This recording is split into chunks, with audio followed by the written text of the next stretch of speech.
তবে কি দিয়াবাড়িতে যে বিমান দুর্ঘটনাটা হয়েছে এটা একটা পরিকল্পিত দুর্ঘটনা ছিল? আন্তর্জাতিক পর্যায়ের একটা হ্যাকার সংগঠনের একটা ফেসবুক পোস্ট আপনাদের দেখাই, যারা কিনা একদিন আগে এই পোস্টটা করছে। একটি স্কুল ভবন ভেঙে পড়বে, অনেকগুলো শিশুকে নিঃস্ব করে দিবে। আমরা দেখেছি খুব দ্রুত একটি ভয়াবহ বিপর্যয় আসতেছে, এটি ভবনের রক্ষণাবেক্ষণের দুর্বলতার ফলে হবে।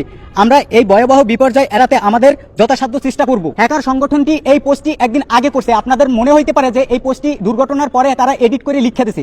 আসলে এই পোস্টের কমেন্ট বক্সে আমি অনেকগুলো কমেন্ট করছি এবং ওই পোস্টগুলোর সাথে মানে ওই পোস্টটার সাথে কমেন্টের একদম হুবহু মিল আছে। তার মানে 100% সত্যি যে এরা এই বিষয়টা একদিন আগেই জানাইছে ফেসবুক পোস্টের মাধ্যমে। আসলে কিভাবে সম্ভব যে এইরকম একটা দুর্ঘটনা তারা একদিন আগে জানলো এবং একদিন আগে হুবহু একটা ঘটনা তারা একদিন আগে ফেসবুকের মাধ্যমে তুলে ধরলো? এমনকি তারা এই জিনিসটা তুলে ধরেই ক্ষান্ত হয় নাই, বর্তমানে রাইট নাও একটা পোস্ট করছে। পোস্টটা আপনাদের আমি একটু দেখাই। এই পোস্টটা দেখলে আপনাদের ভয়ে গায়ে লোম দাঁড়াই যেতে পারে, কারণ এই পোস্টটা সত্যিই ভয়াবহ। তারা পোস্ট করছে কি, আজ থেকে কয়েক সপ্তাহের মধ্যে বাংলাদেশে একটি বোমা বিস্ফোরিত হবে।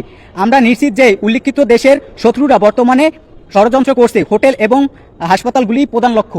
আসলে বিষয়গুলো তারা কিভাবে এত আগে নিশ্চিত করে এরপরে পরিকল্পিতভাবে পোস্টগুলো করতেছে, এটাই আসলে আশ্চর্যজনক ঘটনা। আর এই বিষয় নিয়ে আমরা একটু চিন্তিত, কারণ কি বর্তমান যে যুগ, এই যুগে আসলে এআই টেকনোলজি সহ বিভিন্ন টেকনোলজির মাধ্যমে যে কোনো জিনিস ঘটা সম্ভব, এটা আশ্চর্যজনক কিছুই না। এবং তাদের এই যে পোস্টটা, অবশ্যই একদিন আগে তাদের এই পোস্টটা বার্তাটা দেওয়া হয়েছে। রাইট নাও তারা যে বার্তাটা দিছে, এটা যদি সত্যি হয় তাহলে বাংলাদেশ আসলে অনেক বড় ক্ষতির সম্মুখীন হবে।